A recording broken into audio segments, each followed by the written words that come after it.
디자인 인생이라는 제목으로 말씀의 은혜를 나눕니다. 네. 결론적으로 말씀드리면 디자인 인생이 무엇이냐? 하나님의 말씀으로 우리의 인생을 디자인하자. 할렐루야. 하나님의 말씀으로 우리의 인생에 놀라운 변화를 이루자. 회복되고 변화되는, 고쳐지는 놀라운 은혜를 받자. 이런 의미가 되겠습니다. 여러분, 오늘 그 어항에 새우가 새끼를 낳습니다. 너무나도 기분이 좋아요. 밥을 주면서 불을 켜면서 보니까요, 새끼가 났어요. 4마리가 났습니다. 4마리가 이렇게 붙어 있는 걸 봤는데 너무나도 귀여운 거예요. 그 수치에 붙어가지고 막 거기에 붙어서 와, 이게 새우 2마리를 사왔는데 지금 있는 새우는 굉장히 크거든요. 굉장히 큽니다. 붕어만하게 큽니다. 이게 많이 큰 건데, 그런데 새우를 샀는데 이제 새끼 뱉다고 주더라고요. 몸집이 이렇게 새까맣게 줄무늬 있는 거를 샀는데 그것이 조그만데도 불구하고요, 정말로 새끼를 낳았어요. 새 생명이 태어났다는 것은 정말로 축복 아닙니까? 정말로 축복입니다. 한 가정에서도 생명이 태어나면 놀라운 축복이고, 교회에서도 새 생명이 늘어나면 놀라운 축복입니다. 할렐루야. 네, 오늘 이렇게 또 우리 처음 오셨어요. 생명이 또 오셨습니다. 우리 선생님 오셔서 너무나 감사드리고, 감사합니다. 여러분, 우리가 집에 가구나 이 냉장고나 아니면 자동차를 새로 들였을 때, 야, 디자인이 멋지다 그러지 않습니까? 와, 디자인 잘 나왔네, 이런 말들을 하지 않습니까? 이 디자인이라는 말, 그러나 쉬운 듯 하면서도 약간 좀 어렵습니다. 우리에게는 낯설어요. 그러면서도 우리 삶의 영역에서 경험되어지는 것이 또 디자인이라는 것입니다. 가까운 듯 하면서도 멀고 우리 삶에 아주 접촉되어 있는 게 디자인이라는 거예요. 우리가 계절이 바뀌면 이 집에 커튼을 바꾼다든지 배치를 달리하고 뭐 이런저런 꾸미는 걸 달리하지 않습니까? 허다못해 화분 하나를 이쪽에다 놨다 저쪽에다 놨다 하고 이파리 하나 좀 보기 흉한 것은 떼어버리고, 이런 것도 다 사실은 디자인입니다. 가게에서 주인이 물건을 잘 팔리도록 이 물건을 잘 배치해 놓는 것, 이것도 디자인이에요. 어린아이들이요, 무엇을 가지고 놀을까 장난감을 선택하는 것도 디자인이고, 오늘 교회에 오시면서 무슨 옷을 입고 갈까 이렇게 여러분들 고민을 하고 옷을 입고 오지 않습니까? 이것도 다 디자인이라는 거예요. 결론적으로 디자인은 특별한 그 전문가만이 할 수 있는 것이 아니라 누구나 다 삶의 전 영역에서 디자인은 적용되고 있다는 것입니다. 어떤 그 기계나 물건이나 이런 모양이나 이 기능뿐 아니라 우리 사람의 마음과 생각까지도 디자인되어서 밖으로 나타난다 하는 것입니다. 여러분들 이해가 되시나요? 네. 우리는 이미 디자인의 원리에 밀착되어서 삶을 생산적으로 효과적으로 이끌어가고 있습니다. 우리가 일일이 우리의 삶을 계획하고 연필로 노트에다가 체크하고 이러는 과정을 거치지 않을 뿐이지만, 디자인의 원칙에 따라서 그날그날 라이프 스타일을 우리가 살아가고 있다는 것입니다. 이와 같이 디자인은 우리와 밀접한 관계가 있어요. 자, 이 디자인의 학문적 이 본질이 무엇이냐? 학문적 본질이다 하면 또 이 복잡하지요. 잠이 오려고 그러지요. 그런데 이게 사실 디자인의 학문적 본질이 뭔가, 제가 디자인 교회다 보니까 디자인을 설명을 하다 보니까 제가 그동안 늘 디자인에 대한 그 본질을 찾아봤어요. 그런데요, 많아요. 디자인의 본질이 여기저기 많이 나와 있고 어렵게 나와 있어요. 그래서 저는 이것을 어려운 것을 쉽게 설명을 하는 것이 또 선수 아니겠습니까? 그래서 제가 간단하게 요약해서 쉽게 이 디자인을 설명을 하자면, 디자인은 그렇습니다. 우리가 목적하는 것이거나 계획하는 것을 이 그림으로 나타내거나 이런 것을 디자인이라고 그래요. 우리가 데생이라고 그러잖아요. 밑그림을 그리는 거. 이런 것을 디자인한다고 그러잖아요. 또 우리의 생각이나 이 구상이 머리에 떠올랐을 때 이것을 일상생활 속에서 실용적이며 아름다운 감각으로 실현하거나 표현하는 일, 이런 일들이 바로 디자인이라는 것입니다. 이 어려운 디자인의 학문을 저는 이렇게 간단하게 지금 설명을 하고 있는 거예요. 정말로 잘했지요. 예, 간단하게 설명을 한 겁니다. 예.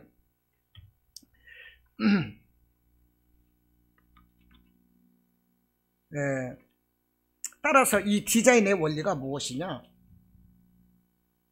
독창성을 발휘하면서도 서로 분리되거나 배척되지 않는 이런 조화를 이루면서 균형을 이루어야 됩니다. 이렇게 디자인이 되어야 합니다. 그런데 문제는요, 사람의 지식 학문으로는 완벽한 디자인을 실현할 수가 없다는 것입니다. 늘 부족할 뿐이에요. 그래서 과학자들은 나름대로 발명을 얘기하고, 인문학자들은요 그들의 학문을 얘기합니다. 철학자들은 또 그들의 그 존재 방식, 이런 것들을 막 설명을 해요. 그런다 할지라도 사람은 불완전한 존재일 뿐이라는 것입니다. 창세기 1장 25절로 하나님 말씀을 하십니다. 하나님이 이르시되 우리의 형상을 따라 우리의 모양대로 사람을 만들고, 이렇게 말씀을 하고 있어요. 하나님의 형상대로 사람을 만들자. 그래서 우리가 하나님의 형상과 모양대로 지음을 받은 이 사람은 하나님을 떠나서는 완전할 수가 없다는 것입니다. 여러분, 아담이 어떻게 됐습니까? 하나님의 말씀에 불순종을 해서 선악과를 먹었어요. 왜 먹었을까요? 나도 하나님과 같이 되고자 하는 나름대로의 디자인이었던 것입니다. 나름대로의 생각이었어요. 그 결과 어떻게 됐습니까? 자신의 의지대로 발현된 디자인은 실패했다는 것입니다. 모든 인류의 죄악이 왔어요. 죽음이 왔어요. 사망이 온 것입니다. 성경에서 이 악하게 기록된 사람들이 있습니다. 일테면 사울 왕이라든지 엘리 제사장의 두 아들이라든지 가룟 유다라든지, 이 사람들은 늘 불순종하는 삶을 살거든요. 이들이 불순종은 왜 그랬을까요? 하나님의 말씀을 떠나서 자신들 나름대로의 삶을 디자인했던 것입니다. 자신들 나름대로, 아니야, 나는 이대로 하고 싶어, 그러면서 자신들 나름대로의 삶, 이것이 하나님을 배제한 그들의 디자인이었어요. 그러나 그들은 실패했다는 것입니다. 그러므로 잠언 16장 9절에서 말씀을 하기를, 사람이 마음으로 자기의 길을 계획할지라도 그의 걸음을 인도하시는 이는 여호와 하나님이시다, 이렇게 말씀을 한다는 거예요. 여러분, 하나님의 형상으로 창조된 우리 인생은 하나님이 함께 하실 때만이 완전하고 정말로 퍼펙트한 그런 명품 인생을 우리가 살아갈 수가 있다는 것입니다. 여러분들 믿으십니까? 그러므로 우리의 패러다임을 바꿔야 됩니다. 세상을 바라보는 시각, 우리의 생각의 틀을 바꿔야만 돼요. 이것은 안 돼라는 이런 부정적인 시각이라든지, 이것은 반드시 이래야만 된다는 이런 고정적인 이 고정관념, 틀에 박힌 이 사고방식을 우리가 버려야만 되는 것입니다. 이 고정관념은 이 감옥과 같습니다. 그래서 우리를 가두기 때문에 우리의 도전정신을 방해하고요, 우리가 머뭇거리게 하고 우리의 자신감을 잃게 합니다. 그리고 우리가 세상을 바라보는 시야가 좁아지게 해요. 그러나 이 고정관념을 우리가 깨트리면 어떻게 되겠어요? 다른 세상이 보이고 세상이 훨씬 넓게 보인다는 것입니다. 우리의 패러다임을 바꿔야 됩니다. 생각을 바꿔야 됩니다. 여기에서부터 우리 인생의 디자인이 시작이 되는 것입니다. 사람은 하나님의 말씀으로 패러다임을 바꿔야 합니다. 하나님이 함께 하시면 능히 할 수 있다는 이런 생각이 필요합니다. 그것이 인생을 디자인하는 비결이라는 거예요. 저는 이 디자인이라는 이 설교를 오늘 세 번째 하고 있는데요, 네, 그렇다고 해서 다 똑같지는 않습니다. 제가 작년에 이 설교를 냈습니다. 그때는 히브리서 9장 말씀을 가지고 디자인 설교를 했어요. 오늘은 사도행전 3장 나면서부터 안진뱅이 되었던 자를 고치는 이 사건을 여러 번에 걸쳐서 설교했지만, 오늘은 이 설교의 설교를 근간으로 해서 우리 인생을 디자인하자, 제가 이렇게 설교 말씀을 드리고 있는데요. 여러분, 하나님의 말씀은요, 늘 언제나 우리에게 새로운 감동을 주십니다. 오늘 이 말씀을 주시고 똑같은 말씀인데도 내일은 그 말씀이 또 다른 은혜를 주시는 거예요. 여러분, 하나님의 말씀은 시시각각으로 우리를 살리는 놀라운 은혜의 역사가 있는 것입니다. 하나님의 말씀으로, 그러므로 우리는 우리의 생각, 우리의 가치관, 사고방식, 이런 패러다임을 바꿔야 되는 거예요. 하나님이 함께 하시면 능히 할 수가 있습니다. 여러분, 그와 같은 생각을 가지시기 바랍니다. 우리의 인생을 하나님의 말씀으로 변화시키시기를 바라요. 여러분, 머리를 만드는 사람을 헤어 디자이너라고 그러잖아요. 우리의 옷을 가지고 멋을 내는 사람을 패션 디자이너라고 그럽니다. 삶의 분야마다 디자이너가 많습니다. 웹 디자이너, 산업 디자이너, 인테리어 디자이너. 요즘에는요, 디자이너가 넘쳐나요. 그런데 우리 인생에 있어서 가장 필요한 부분은 어떤 디자인입니까? 성삼위 하나님으로 인하여 우리 인생이 디자인되는 것임을 여러분들 믿으시기를 바랍니다. 우리가 잘 알고 있는 다윗 왕이 있습니다. 이스라엘에서 최고 가는 왕입니다. 그런데 이 다윗 왕은 삶의 환경이 좋지 않았습니다. 아버지 이새가 있었는데요, 그 아버지 및 아버지에게서 태어난 형제가 8명입니다. 그런데요, 다윗은 막내였어요. 막내는 자꾸 어리기 때문에 늘 도움이 필요합니다. 실제로 아버지와 그 형들은요, 늘 이 막내인 이 다윗을 억압을 하고요, 어린애 취급을 하고 막 그랬었어요. 그리고 다윗은요, 이 목동입니다. 양치기였다는 거예요. 이스라엘에서 이 양치는 직업은요, 아주 천시받는 직업이었습니다. 그리고 이 양치기라는 것은 오늘날 우리 대한민국에서 생각해서는 안 돼요. 대관령 목장에서 양을 밖으로 내놨다가 저녁이면은 끌어들였다가 이런 식으로 생각하면 안 돼요. 팔레스타인에서 이 목동이라는 것은 이 양이라든지 가축을 몰고 나가면 최소한 몇 달입니다. 한번 몰고 나가면 몇 달 동안 집에 들어올 수가 없는 거예요. 수개월 동안 밖에서 지내야만 돼요. 그렇기 때문에 이 목동은 어려운 직업이었고 천시받는 직업이었고, 집에서 부모님들이라든지 이런 분들과 함께 할 수 있는 시간이 없었어요. 그러므로 소외되기가 쉬웠습니다. 그러나 다윗은 이런 자신의 그 삶을 비관하지 않았어요. 다윗은 패러다임을 바꾸었습니다. 아무것도 할 수 없다는 이 고정관념에 다윗은 묶이지 않았다는 거예요. 그래서 들판으로 나가서 하늘과 자연을 바라보면서 넓은 세상을 경험을 합니다. 양을 치면서 이 곰과 사자와 싸우면서 양을 지켜야 되는 거예요. 그러면서 하나님과 함께하면 뛰어난 자가 될 수 있다는 것을 경험적인 삶으로 다윗은 터득했다는 것입니다. 그가 골리앗을 물릴 때 작은 막대기와 돌 하나를 가지고 가서 골리앗을 죽이지 않았습니까? 작은 막대기와 돌 조각도 믿음이 합쳐지면 강한 무기가 된다는 것을 다윗은 그 시대에 알았다는 것입니다. 그러니까 들판은 다윗이 버림받은 이 장소였지만, 다윗은 그곳을 하나님을 만나는 장소이며 인생을 디자인하는 그런 훈련 장소로 삼았다 하는 것입니다. 다윗이 훌륭한 점이 바로 여기에 있었던 것입니다. 들판은 다윗이 버림받은 장소였지만, 다윗은 그곳을 하나님을 만나는 장소, 자기 인생을 디자인하는 훈련 장소로 삼았다는 거예요. 여러분, 멋있지 않습니까? 이와 같은 다윗의 정신을 우리가 가져야만 되는 것입니다. 우리가 생각을 새롭게 디자인해야 돼요. 불합리한 환경과 여건이 오히려 전화위복이 되고, 새롭게 우리가 기사휘생할 수 있는 절호의 기생을 만들어낼 수가 있다는 것입니다. 여러분, 이와 같은 시각을 가지시기 바라요. 다윗은 이와 같은 이 삶의 전환으로 인해서 훗날 이스라엘의 가장 뛰어난 왕이 되었다는 것입니다. 가장 존경받는 사람이 되었어요. 여러분, 나는 할 수 없다는 이런 부정관념에서 여러분 벗어나시기를 바랍니다. 아멘. 우리의 환경이 어렵고 부족할지라도 여러분 부족한 것만 바라보고 없는 것만을 원망하고 부정적인 관념에 사로잡혀 있다면 우리는 아무것도 할 수가 없어요. 내가 가지고 있는 이 환경이 바로 최적인 것입니다. 내가 가지고 있는 능력이 가장 연약하고 작을지라도 그것이 나에게 있어서 최고라는 것을 여러분들 깨달으시기를 바라요. 내 생각을 바꾸면 돼요. 하나님과 함께하면 이것이 바로 나의 무기가 되고 능력이 되고 힘이 될 수 있다는 것을 여러분들 그와 같은 생각을 가지시고 여러분들 하나님을 의지하시기 바랍니다. 그러면 저와 여러분의 인생은 아름답게 디자인되는 것을 여러분들 깨달으시기 바랍니다.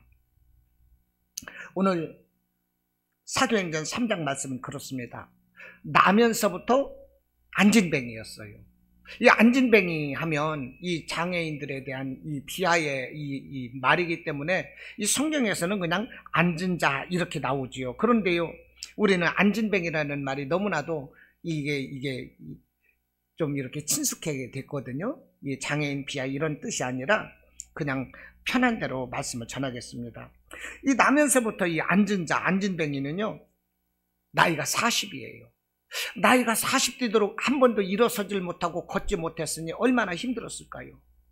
저는 어제도 기도하면서 일부러 자리를 좁게 앉아가지고 몇 시간 동안 좁게 앉아서 기도를 하다 보니까 너무나도 불편하더라고. 그래서 일어나서 의자에 앉아서 기도를 했었거든요. 여러분, 이 사람은 40년 동안 안진뱅이였어요. 그래서요, 가족들이 이 사람을 번쩍 매다가 떼매고서 성전 문 앞에다 놔두면 성전 문 앞에서 구걸을 해서 그 구걸한 것으로 그 가족들이 먹고 사는 그런 사람들이었습니다. 그런 사람이 바로 오늘 사도행전 3장의 주인공이라는 거예요. 그런데 여러분, 오늘날 현대인의 신앙이 안진뱅이의 신앙이라는 거예요. 이 앉은 자가 40년 동안 앉아서 구걸했던 것처럼 우리 현대인의 신앙이 바로 이와 같다는 것입니다. 교회는 갑니다. 이 안진뱅이도 날마다 교회 갔잖아요. 그러나 문 앞에서 구걸했잖아요. 우리도 마찬가지예요. 교회는 가요. 매일 갑니다. 매주일 갑니다. 그러나 주님 앞에 나가지 않습니다. 은혜를 사모하며 은혜의 깊은 곳에 들어가서 그런 은혜를 사모하는 것이 아니라 언제나 문 앞에 머물러 앉아 있다는 것입니다. 은혜 받고 인생이 달라지기를 꿈꾸는 것이 아니라 구걸로 하듯이 어떻게든 얻으려고만 하고 있다는 것입니다. 불쌍한 성도들이 아닐 수 없는 거예요. 여러분, 교회는 얻으러 가는 것이 아니라 주님께서 내게 주신 은혜를 갚으러 가는 것입니다. 그럴 때 더 후해 주시고 눌러주시는 하나님의 은혜를 체험하는 거예요. 내가 얻으러 가는 게 아니에요. 하나님 내게 뭘 주세요? 내게 뭘 주세요? 물론 기도해서 간구해야 돼요. 그러나 이것은 초신자 때 얘기예요. 우리가 성숙할수록 주님 은혜 감사합니다. 주님 은혜 감사하면서 진심으로 예배드리고 하나님을 높일 때 하나님께서는 바랄 수 없는 은혜를 우리에게 부어주시는 것을 여러분들 깨달으시기 바라요. 정말 불쌍하고 초라한 것은요, 내가 돈이 없어서가 아닙니다. 주님을 알지 못할 때 불쌍한 것입니다. 주님을 모르면 구걸하는 인생보다 더 배고픈 삶을 살 수밖에 없어요. 인생의 영혼의 참만족을 얻기 전까지 우리가 주님을 만나지 못하면 우리의 인생은 언제나 참만족을 얻을 수 없다는 하는 것입니다. 언제나 공허하고 쓸쓸할 수밖에 없어요. 그래서 사람들이 어떻게 합니까? 교회 나가면서도 술을 찾고 이성을 찾고 도박을 하고 여행을 가고 골프 치러 가자고 그러고 막 취미생활 하고 별의별 것을 다 합니다. 그러나 참된 만족을 얻을 수가 없는 거예요. 우리 인생들, 믿음의 사람들, 하나님을 만난 사람들이 하나님을 떠나서 세상에 다른 것을 아무리 찾아봐도 우리 영혼의 쉼은 결코 얻을 수가 없는 것입니다. 여러분, 우리는 이미 코 꼈어요. 우리는 이미 코 낀 사람들이요. 하나님께 코 낀 사람들이요. 우리들이 승리하고 우리들이 이기고 참된 만족과 행복을 얻고 우리의 인생이 디자인되는 길은 오직 예수님 한 분만을 따르는 것임을, 그분만을 섬기는 것임을, 그분만을 나의 주인으로 모셔드리고 영접할 때 나의 인생은 기쁨과 감사가 넘치는 그런 참된 디자인 인생이 된다는 것을 여러분들 깨달으시기를 주님의 이름으로 축원합니다. 찬송가 그런 가사 있잖아요. 우리 오늘 불렀잖아요. 사람을 보며 세상을 볼 때 만족함이 없었네. 할렐루야. 나의 하나님 그분을 볼 때 나는 만족하였네. 아멘. 사람 보고 세상 볼 때 만족함이 없는 거예요. 오직 하나님 볼 때만 만족한 것입니다. 찬송가 91장 슬픈 마음 있는 사람, 그 다음에 뭐예요? 그거잖아요. 그런데 슬픈 마음 있는 사람, 낚시지를 가면, 여행을 가면, 이성을 찾으면 기쁜 마음 얻으리, 이거 아니잖아요.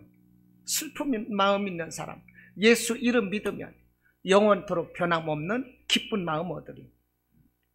정말로 우리 마음이 녹아나는 찬송 아닙니까? 여러분, 우리 예수님만이 정답이신 것을 여러분들 깨달으시기 바라요.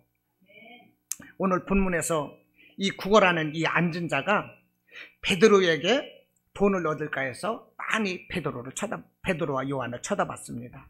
예, 4절 보면 베드로가 그가 베드로와 요한이 성전에 들어감을 보고 구걸하거늘 돈을 얻을까 해서 많이 쳐다봤어요.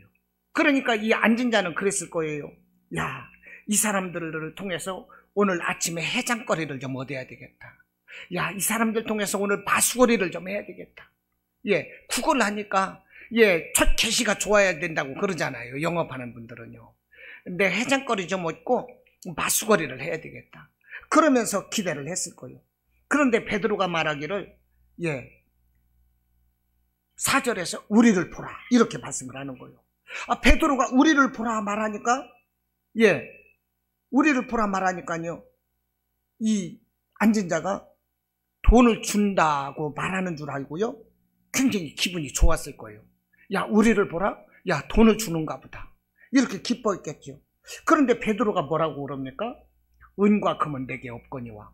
아니, 우리를 보라 하더니 돈이 없다고 그러네? 그러니 또 이 앉은 자가 얼마나 실망이 컸겠습니까? 에이, 재수없게 시리. 아침부터 계셔야 되는데, 아니, 우리를 보라 할 때는 언제고 돈이 없다고 그래? 재수없게 시리. 그러면서 그냥 침이라도 꽉 뱉어버리고 싶고 그냥 욕이라도 해주고 싶었을 거예요. 아마 굉장히 참담했을 거예요, 이 앉은 뱅 입장에서. 그런데 베드로가 전혀 상상할 수 없는 말을 또 합니다. 뭐라고 합니까? 내게 있는 이것을 네게 주겠다, 이렇게 말씀을 하는 거예요. 6절에서 보니까 베드로가 이르되 은과 금은 내게 없거니와 내게 있는 이것을 네게 주노니. 내게 있는 이것을 네게 주노니 그래요. 베드로에게 있는 것이 무엇일까요? 예수 그리스도의 이름인 것입니다. 할렐루야. 내게 있는 이것을 네게 주노니 곧 나사렛 예수 그리스도의 이름으로 일어나 걸어라.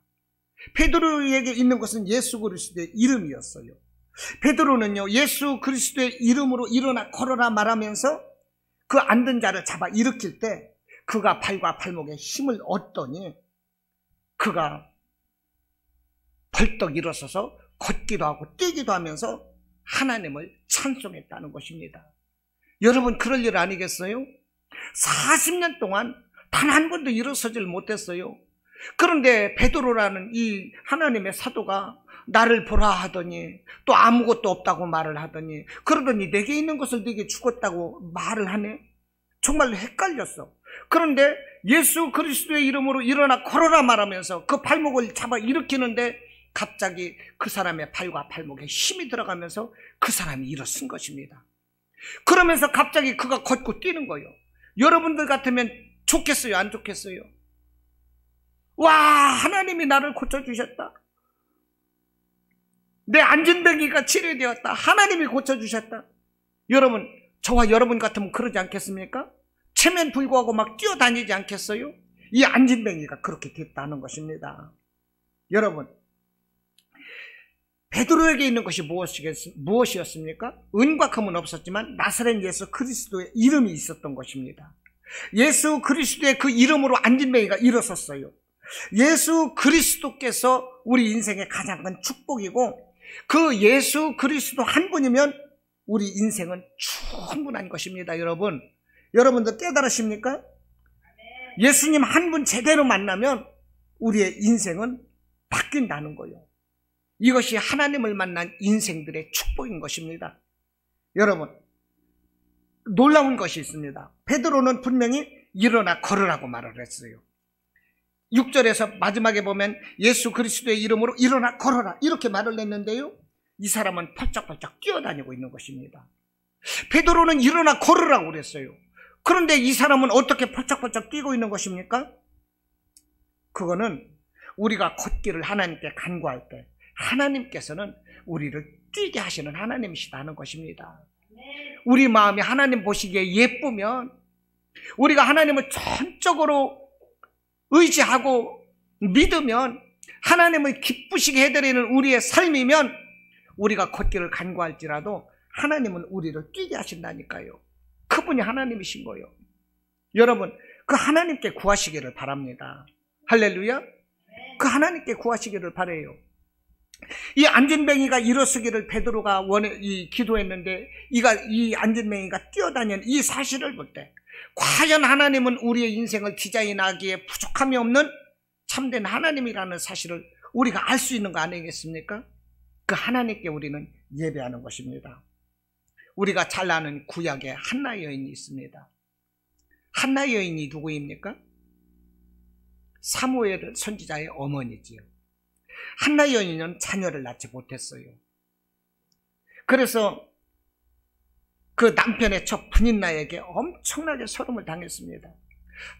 자신이 자녀를 낳지 못하니까 남편이 어쩔 수 없이 첩을 얻었어요.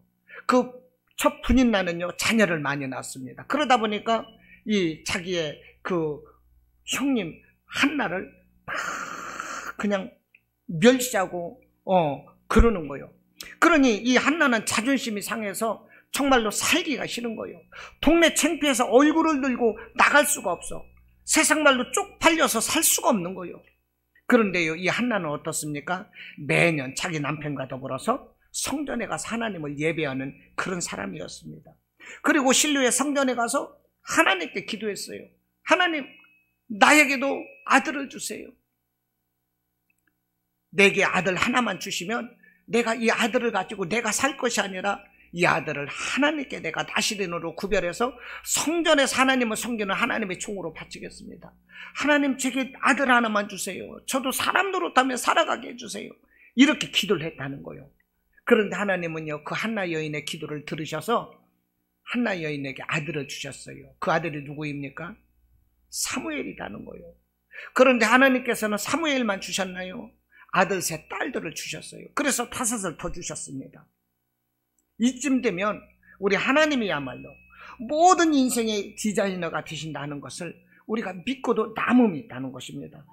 여러분, 우리는 예수 그리스도의 보혈의 그 능력으로 인하여 영원한 생명을 얻고 구원받은 사람입니다. 그리고 그 예수 그리스도를 우리가 섬길 때 이 세상에서 우리의 인생은 더욱더 아름답고 멋스럽게 고쳐지고 회복되고 위로되는 이런 디자인 인생을 살아갈 수가 있다는 것입니다. 할렐루야. 하나님을 정말로 나의 주인으로, 나의 왕으로 모셔드리고 섬기는 저와 여러분의 신앙이 되시기를 축원합니다. 오늘 본문에서 이 40년 동안 걷지 못하는 안진뱅이가 질병이 고쳐졌어요.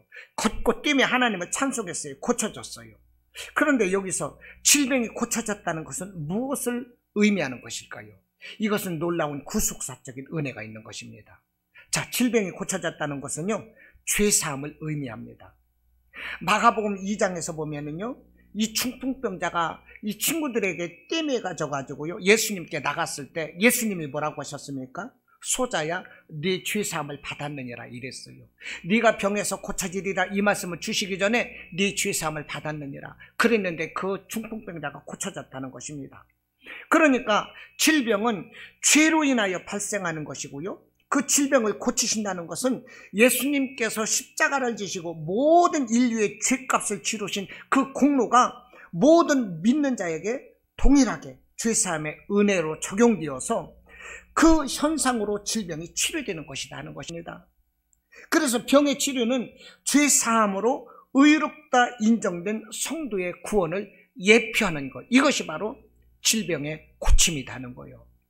우리 예수님이 질병을 고쳐주셨다는 것이 무엇이냐? 너는 십자가 보혈의 공로로 말미암아 죄사함을 받고 의롭다 인정받았음으로 인하여 너는 이제 구원받은 새 성도가 되는 것이다. 이와 같은 말씀을 예표적으로 주는 행위가, 그 표식이 바로 병고침의 의미라는 거예요. 이 놀라운 은혜를 우리가 알아야 되는 것입니다.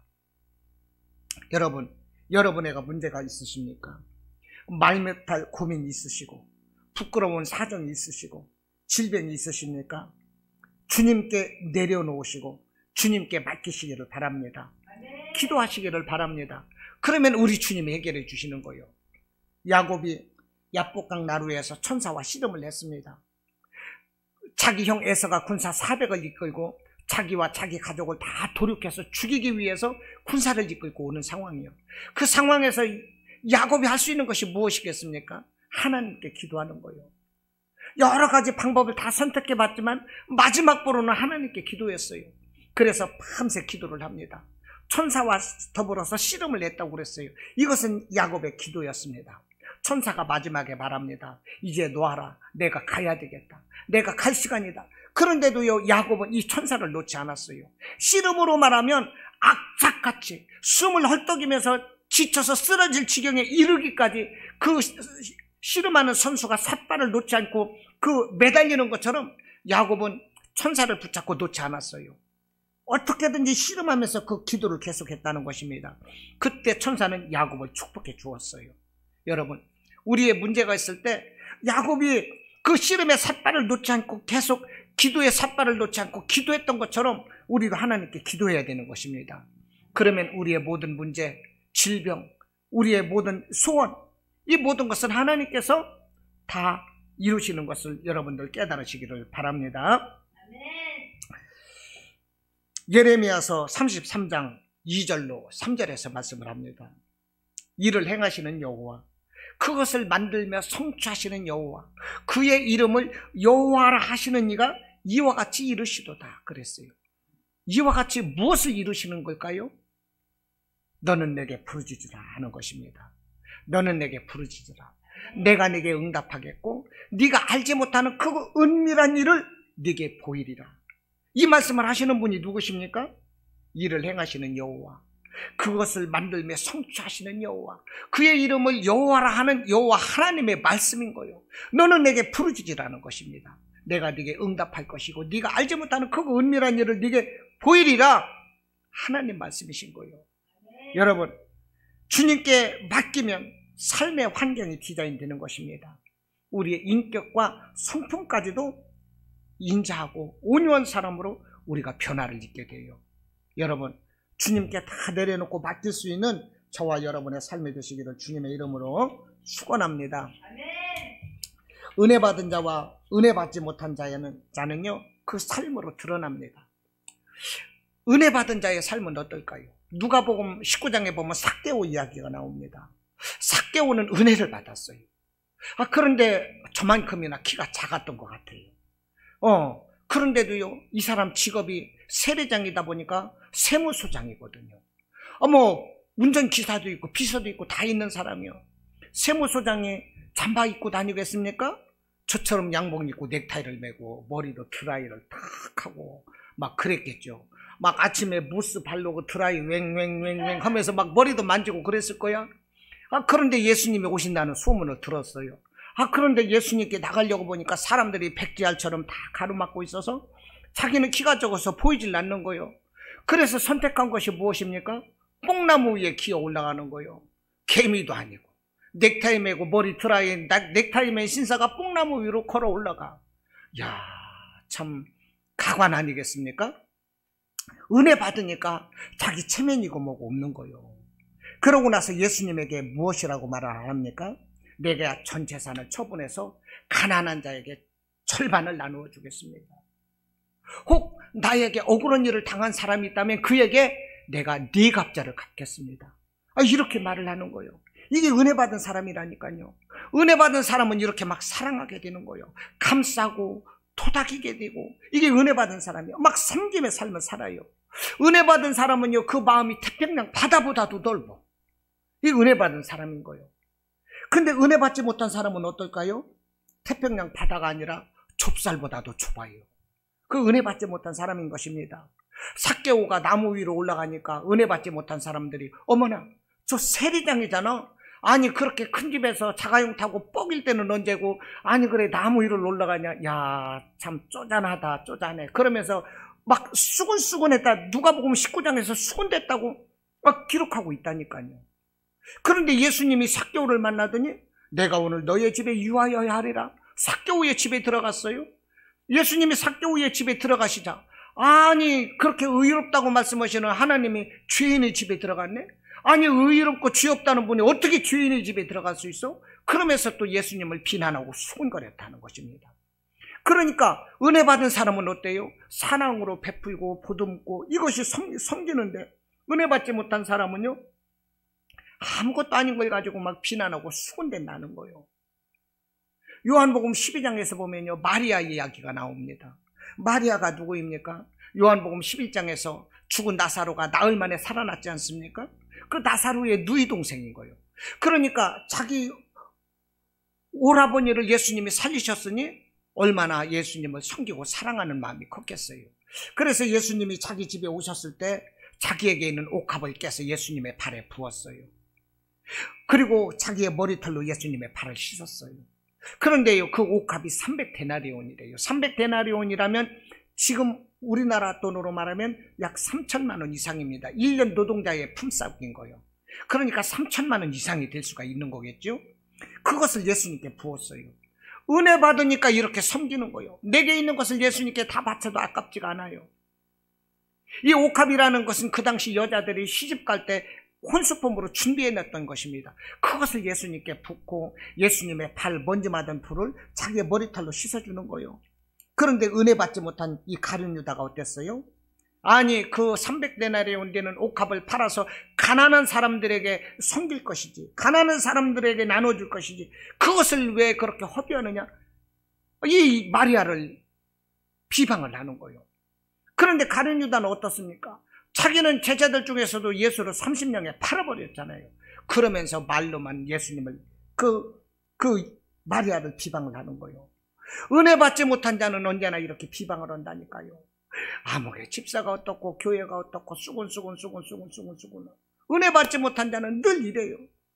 여러분, 우리는요 정말로 섬기고 사랑하고 보듬고 배려할 수 있는 이런 성도들이 되어야 하는 것입니다.